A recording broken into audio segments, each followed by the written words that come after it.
First of all, I want to say thank you to all of our students who are so willing. Not one person said no to me when I asked them, and which is amazing. Heather, Dylan, Nikki, you're going to meet a whole bunch of other students that said yes to come up. And I don't know if you know it or not, but you people are scary.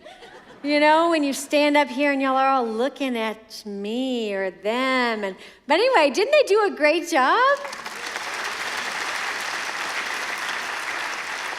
I love it. Listen, I want to thank you for coming. This is just a great night of worship. We love our 5:30 worship service here. There's just some extra freedom in this service to do things differently. And sometimes it's a night of worship. Sometimes it's just really a call to prayer. Sometimes it's a call just to praise. Sometimes it's different. So tonight, we really wanted the opportunity to celebrate what God has been doing in and through different groups in our church going off on mission trips. And so we had 2 trips. Nikki said we had the Army group, and then we had the Mission San Antonio group. And all together, almost 300 students and adults were out serving in the name of Christ. Isn't that amazing? So I'm so proud of everyone. And of course, I had the opportunity to be to go to the Army mission trip. And so I thought, it might be interesting just to kind of think back of my own mission trip experiences. When I did a few when I was a student. The churches I was part of, it just wasn't that big of a deal as it is here. And so there were a couple times as a group we'd go out and we would have VBS for, in like a small rural town or whatever. But it really wasn't until I became an adult that I really started going on mission trips. And it was actually our oldest son when he was going into 6th grade, because at the church we were at, that's when you were able to start going on the all-youth mission trip. And so basically he didn't want to go. So as a good parent, I signed him up anyway, because that's what really good parents do. But then I also went to also make sure he didn't escape, so that he was there. But so I signed up as basically a work team adult. I was able to have my little team and sweat all week and build something I didn't know how to build and do post hole diggers, and I was hooked. Oh my gosh, I fell in love with mission trips, just even as an adult. What I saw then, what I see now, is I see these students just step up, just like they did tonight. I see students step up into leadership, to take on roles that, come on, as adults, sometimes we just have, I don't know if we have low expectations, we don't really realize the leadership value that's inside our students. They can do so much more than what we ask them to do sometimes. And so through these mission trips, I've seen over and over and over again, just students step up into leadership roles, whether it's mentoring a younger student or taking on reading scripture, sharing a story, being part of worship, whatever it was. I've also seen students step out of their comfort zone, step out, like our oldest, super, super shy, very introverted. So to go into this environment with all of these students and all of this noise and all of this activity and sleeping all together in these little rooms, super scary. But I see these students stepping out of their comfort zone over and over again, meeting these clients they've never met before, building relationships with them, doing things that they would never maybe think of doing at home. But something happens on a mission trip where they are so willing, and not just students, but adults, to step out in their comfort zone. I have to share this story. And let me preface this by saying this memory that I have, it's not from this church, okay? This is another church. It really, I mean, like I'm not joking, really, really is. I think it was my second mission trip. So we were helping this family, and their house, I honestly don't know how it was still standing. There were walls, there were 4 walls, but they didn't actually meet. And there was a floor, but when you walked into the kitchen, like the floor came here and the wall started here.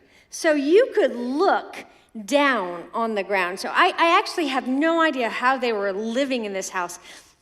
It was really bad, but we had decided that one of the projects we were gonna do is we were gonna take those laminate tiles, you know, like the peel and stick. You peel off the back and to try and give some semblance of a floor. And then we thought, well, maybe we can, you know, make them go all the way to the wall so that there wouldn't be critters coming up. And so we were in the kitchen, and the homeowners weren't in the kitchen, thank goodness, at the time. And I had a few of my students, and we thought, well, we'll just tidy up a little bit while we're here. We got to move this little table. And there were, you know, mayonnaise jar and different things. And then there was this egg carton. And we thought, oh, I wonder, she must have left it out. It's probably eggs we might need to put in the refrigerator. So I just, I thought, well, or maybe it's empty. Now, I didn't just pick it up and see if it was, I didn't. I decided to open it. When I opened it, about, 200 baby roaches. Out. I squealed. I'm sure I jumped across like I said, thank goodness the homeowner wasn't there. But I'm telling you what, those students, they were so much better than I was. They were like, I think it's gonna be okay. I'm like, let's just leave the kitchen right now. We'll come back for this project later. Let's go outside. So I could catch my breath and act like an adult again. But anyway, again, not this church, another one. But anyway, again, these students will take on anything. They're amazing. And then I've also continue to see students that step into a deep relationship with God. To hear their stories, to hear them commit themselves to God, either for the first time or recommit, there's nothing more special than to see that. So this is one of the reasons why I love mission trips. And if you've taken part in it, you know. In fact, someone even posted on their Facebook page, and I answered it like on my way here. He said that, man, he's going through withdrawal right now. So there's this high that you get when you go on a mission trip, and it is awesome. And you just feel energized and alive in God's Spirit, and you think, yes, this is awesome. I want to do this all the time. And then, like 3 months later, you're back to normal. And there's a little bit of disappointment sometimes that happens. But I was thinking about that, I thought, but okay, what's wrong? Should we just not even do it? Should we just not even go if we're gonna just sink back into normal? Should we just stay in normal? And then I thought, a mountain climber who has climbed Mount Everest, who has gotten to the pinnacle, has looked out and seen the awe of wonder, when he comes back down, he's going back to normal. So should he never have gone up to the top? No. You just have to learn how to take that back with you, right? So that we can live that in the valley or in our normal everyday. So, mission trips here at this church. I got to start going on Army mission trips when I became a full-time pastor in 2012 here. That was my first time, and I have found that I love so many parts of Army. I love so many parts of going on mission trips, from just seeing the students and the adults take on so many different roles and do them so well. But one of the fun things that I like to do is like the meetings that we have just before we go on a trip, we get everyone together, and there's always newbies, rookies, right? And there's the veterans. So I think it's always very important for the veterans to share their well-earned knowledge with the rookies, right? To get them ready to prepare. So I was thinking, what are some of the things that we really are intentional about teaching the rookies, especially the rookie adults, right? To make sure they're ready. And so I wrote down just a couple things. These are things that you have to know and learn if you want to be an adult going on a mission trip. You need to learn how to sing songs, right? Great songs. Good, Good Father, Amazing Grace, Father Abraham, Baby Shark, do, do, do, do, do, do, Baby Shark, do, do, do, do, right? Okay, exactly. Good songs. You have to learn how to sleep on a cloud of air, listening to the sound of angels, right? Or you get to learn how to sleep in the midst of very energetic teenagers that feel like they can go with 4 hours worth of sleep and they are good, right? Another thing, I know, really.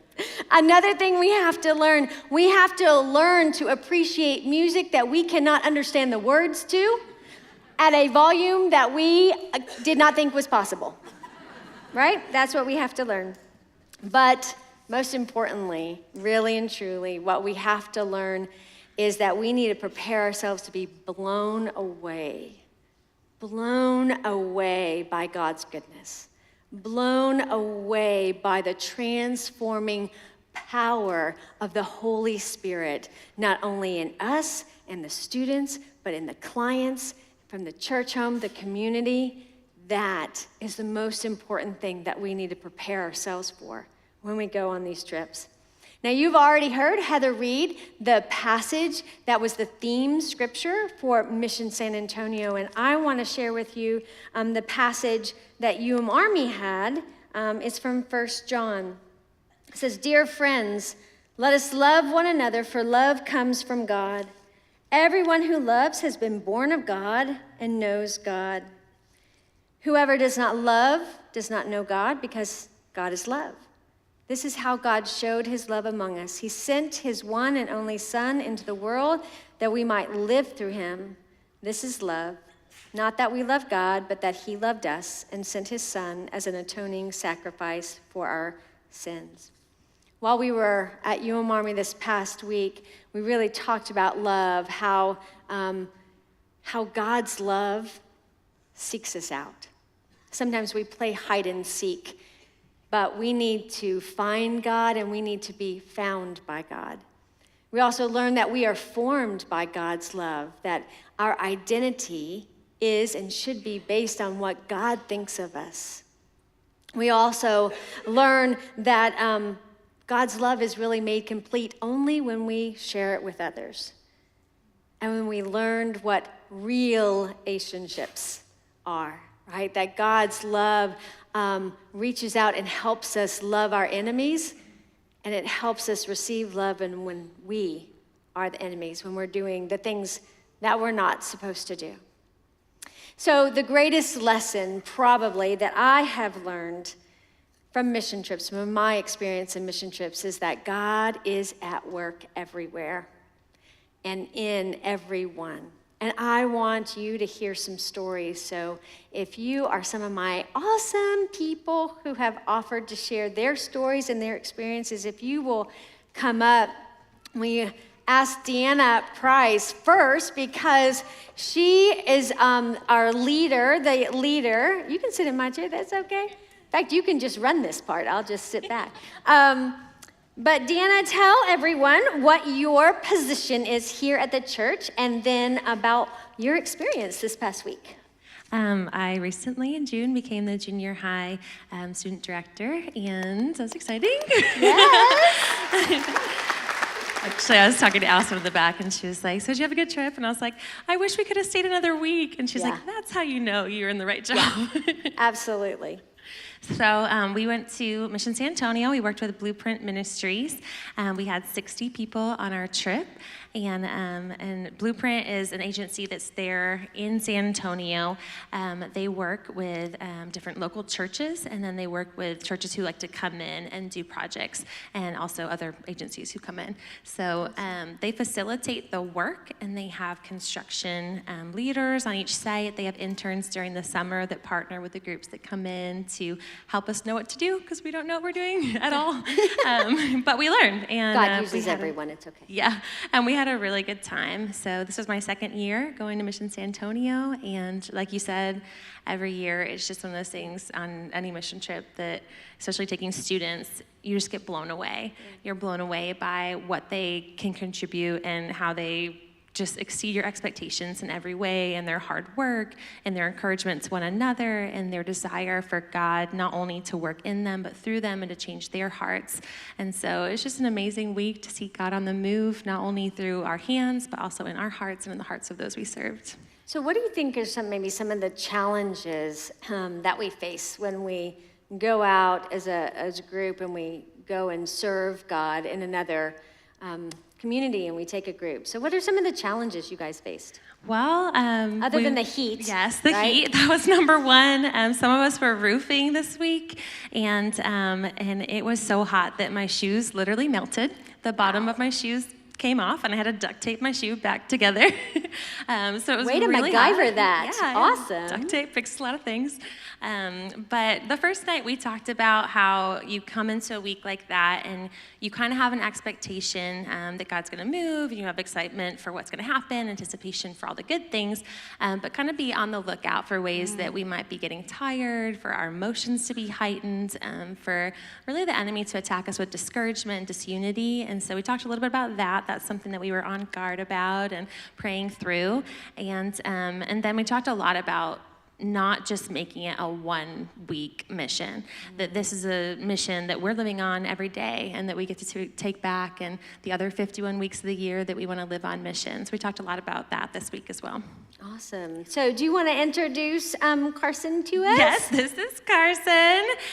Carson Constant. This is his second year as well on Mission San Antonio, and he wants to share a little bit with you. I guess you'll ask him the questions. Yeah. So Carson, I mean, you already know what we're going to ask you, so this is not a pop quiz, right? But just thinking back on the week, and I know you haven't really had a whole lot of time to process this, but how did your trip change you? So my trip changed me in many ways, probably 5 different ways. But the most... Ooh, a 5-point sermon. Get ready. All right, go for it. Probably the most changing way to me was how you see how God can humble you on mission trips, and you see how grace is flowing through everyone. When you serve, you get served back, and you're serving not only their lives, but they are serving you, which I think is very graceful. And when you show them grace, they will take you in, they'll be kind, and I just, to see the homeowners have a smile on their face after all they've been through is a really graceful thing to see. Yeah, that's awesome. I loved what you just said about how, when you go to bless someone, but really you get blessed. I think that's something that I have found over and over again on mission. You think, I'm going to go out and I'm going to do this really great thing and I'm going to make someone happy. And then, I'm the one that feels blessed and humbled. I love that you used that word. It's amazing. So I just want to know, are you going to be signing up for next year? Yes, I will be signing up for the next 4 years. Next year? Yes, someone write that down. I love it. That's so great. Thank you. And Jacob Sewell, so you went on our UM trip. Yes, I did. Yeah. So tell us what your experience was. What'd you take away? So going into UM Army, I was kind of on like a slump. My oldest cousin took his own life a month and 4 days prior, and I went into it kind of just going through the motions, not really connecting with God, especially the first 2 days. But on our work site, on Wednesday, we were digging a hole to put a post in for a flight of stairs. And we found this root. And the root kind of looked like a cross. And we didn't really think much of it. We kind of just put it on a fence, and we thought, oh, this is kind of cool, you know. Maybe we'll take a picture of it, post it on Instagram, something stupid like that. And we kind of just kept going throughout the day. And come Friday, we were painting the flight of stairs that we finished. And I had this calling to just stand up and, you know, walk off, just kind of ease my mind. I don't know why, but I got up and I walked off, and I still didn't feel at ease. So on the property we were at, there was these grove of trees at the very far end of it. So I decided to walk into these grove of trees, and I knelt down and I prayed. And I prayed to God, you know, why do I feel like this? You were calling me to something, and I want to know why. And I sat there and I prayed, and I thought really hard, but I wasn't really getting anywhere. So after that, I walked back over to the flight of stairs, and I continued painting. And I'm painting for another probably 5 or so minutes, and I'm just thinking, no, there's something else. And I see the cross out of the corner of my eye, and I see a shovel. And I pick up the shovel, and I walk over, and I grab the cross.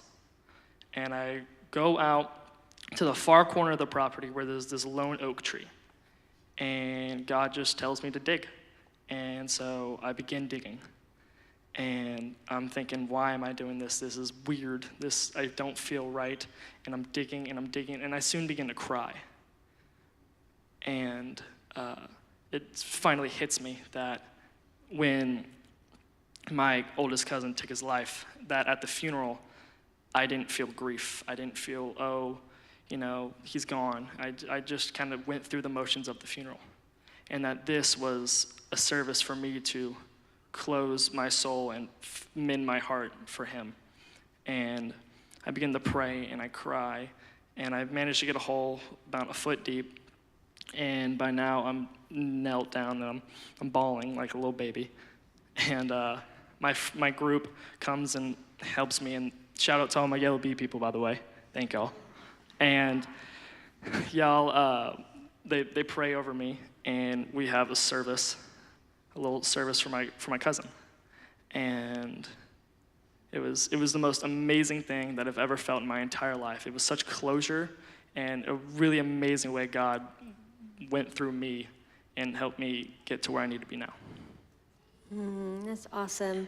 Jacob, you know what, listening to that story, a couple things that kind of come to my mind. The first is how interesting that there you were, you're supposed to be, you know, you're working, you've got a task to do, and yet God is talking to you about something completely different than the task. Yeah. And he's calling you, you know, to go out and pray, to go out and do this thing that didn't make sense, and yet God knew what you needed, right, to feel the closure. He knew what burdens you were already coming into that with and your past, which is so beautiful. But even more than that, the story of your team, seeing what you were going through, and then coming alongside.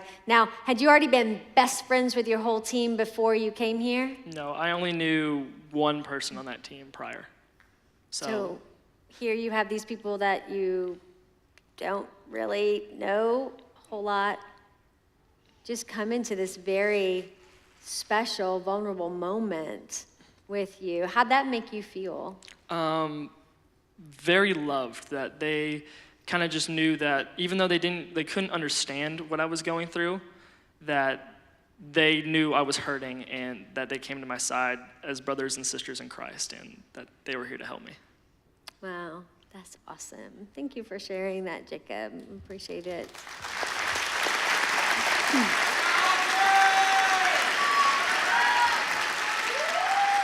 Yes, this is Audrey. I'm Audrey, and much like Miss Susan's oldest, I was dreading going. I did not want to go. I don't know why, but building parts of houses in 100-degree weather with people I didn't know didn't really sit well with me. But good thing God's love was in my mom's heart enough for her to force me to go. Anyway, but I don't have an exact point in the week where things took a turn. It just kind of happened gradually with the love that my group showed me, even though I didn't know them prior. And I just felt God's love through many different ways, even though it wasn't exactly right in front of me. It was mysterious in a way, so. I love that. So tell us a little bit about what you guys did for your client. Because I know, like, some of the teams, so you have your clients, and some teams will have clients that will come out and share devotion with you, and you get to know them and their story and everything. And then sometimes you have a client that you don't really get to meet, that's hardly there. But so what was your experience with the client? Then, but what were you doing for that client? What was your project? So our client, Miss Vermeyer, we were building a deck for her with 2 benches on it. And we met her the first day for about 5 minutes, and she told us about how she works, and she lives alone. And that was basically the last time we saw her. We had phone calls, but I wasn't really a part of that. But even though we didn't get to meet with her that often, we didn't really get her story. For some reason, at the end of the week, just finishing, we got the feeling that, you know, she would appreciate it, like, within, and we just felt that she was grateful, even if we didn't get word of mouth of it, so. Awesome. So tell us, what are some of the other things that really made an impact on you? Because we hear that now you really love to do construction in 100-degree weather, so this is great. Yes, yeah. But you know, the experience of a mission trip is more than just the time you're spending out at your project site. There are other parts of that trip. Was there anything that stood out to you, parts that you really loved, anything that was special? Yes, the afternoon or like the night worship was very special because I also got to spend part of that with some of my group members because I got to know them throughout the week and ended up really loving them. So shout out to Maroon B. Love all of y'all. Awesome. Well, thank you. Thank you, Audrey. All right, Alex. Hey there, y'all. So Alex Cowles, Alex. Oh yeah. He will tell you his story, but I will just say Alex has a history with UM-Army, a history with mission trips, and Alex, when he was a student, he was one that we would say was an EGR. Do you know what that is? Extra grace required. She's Right? not wrong, I promise. I know, but oh my goodness, God is a transforming, redeeming God. And and we love you, Alex. So I just share your story. Alrighty, so like Miss Susan said, I was definitely somewhat of a heathen child on the UM-Army trips. So this was actually my 7th consecutive year of UM-Army. So bless my very first leaders, Miss Audra, for having me whenever I was a freshman.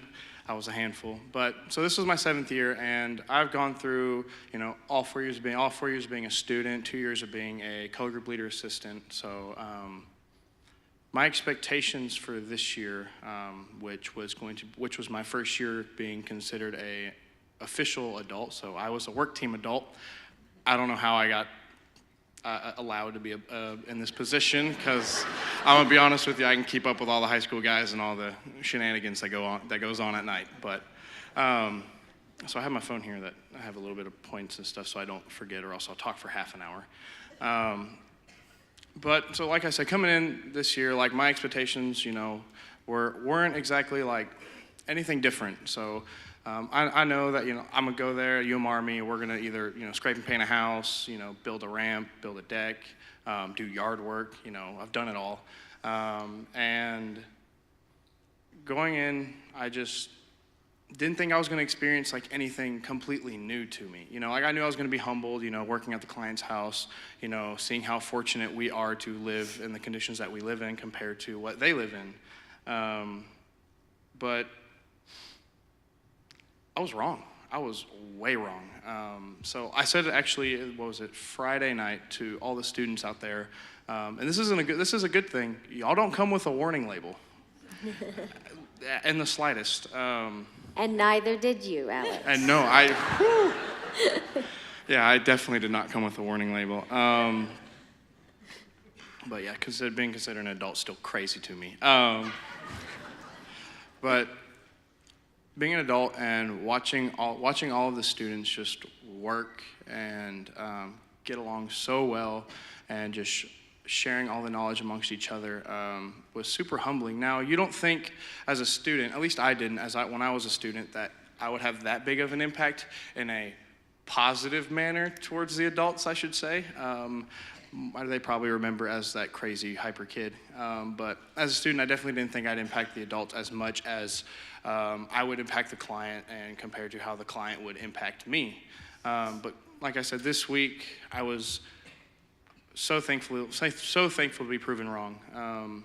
So like I had the opportunity with my group to complete a wheelchair ramp and then go work on another project. And there'd be moments in time where I would just step back from like helping or guiding and just watch them work. And at that moment in time, I finally understood that it's not just us and our work teams blessing the clients, or the clients blessing us. Like, y'all students out there, I think I speak for the majority, if not all, of the leaders / work team adults that go on these trips, that y'all leave a huge impact in our lives and our hearts. And the blessings you put upon us, just watching y'all work, is so humbling and inspiring.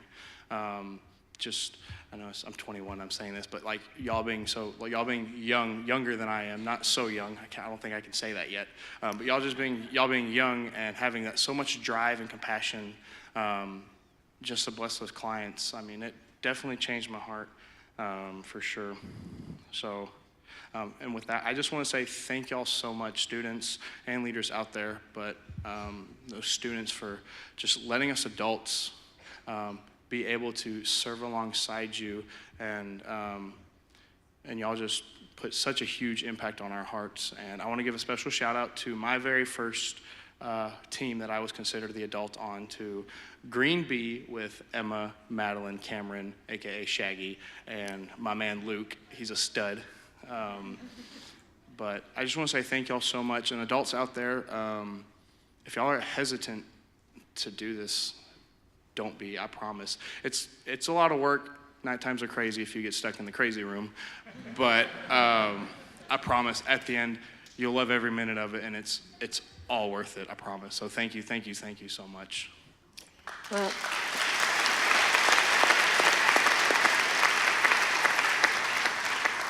I can second, third, fourth that, whatever. And of course, we tease Alex, but honestly, like I was walking through the worship center the other day, right? And you had like 3 other guys around you, and you're like, wait, stop, Miss Susan, wait. And tell him I was a trouble child, or whatever it was, and they don't believe me. And the students were like, no way. I said, oh yeah. And they go, no, he's like a drill sergeant. He like keeps us in line. I'm like, that is so good. Yeah, I was trying to get them all to go to sleep, and they're like, Alex, and then I was trying to get them all to sleep, then my buddy Harrison came in. He served alongside me at Army all 7 years and grew up with that man. He's awesome. But he came in and he's like, Alex, this is karma looking you right in the face. And one of the guys stood up, they're like, Alex was cool past 10:30, and I was just like, oh, that hurts. Now go to bed. I mean, this is the tip of the iceberg on the stories. We talk about this all the time. What we do that week, it's hard. You start mainlining coffee just, to be able to get one foot in front of the other sometimes. You think there's not one more night I can be on that air mattress.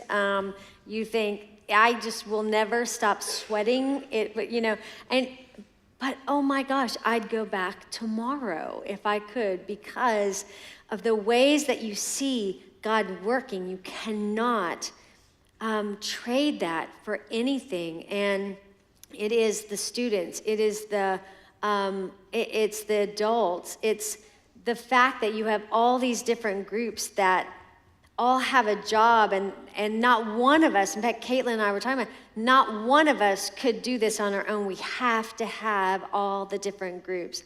And it's a beautiful thing to see someone surrender their life, even if just for a week, in order to serve God no matter what the circumstances. And I know it is so tiny, but I just think of, you think of the early disciples that had to go and face trials and face harsh circumstances just to tell someone how awesome God is. And that is just a little bit of what we get to do on these mission trips. So as one of the pastors, I just want to say thank you to every single one of you for giving of your lives, and even for those of you who stayed home. If you donated money, if you prayed for us, we could not have done it without your prayers. If you just supported, if you were a parent that signed your little angel up who didn't want to go, thank you. Thank you, because we love them. And I keep doing that, really and truly. So will you give one more time, let me thank these wonderful people.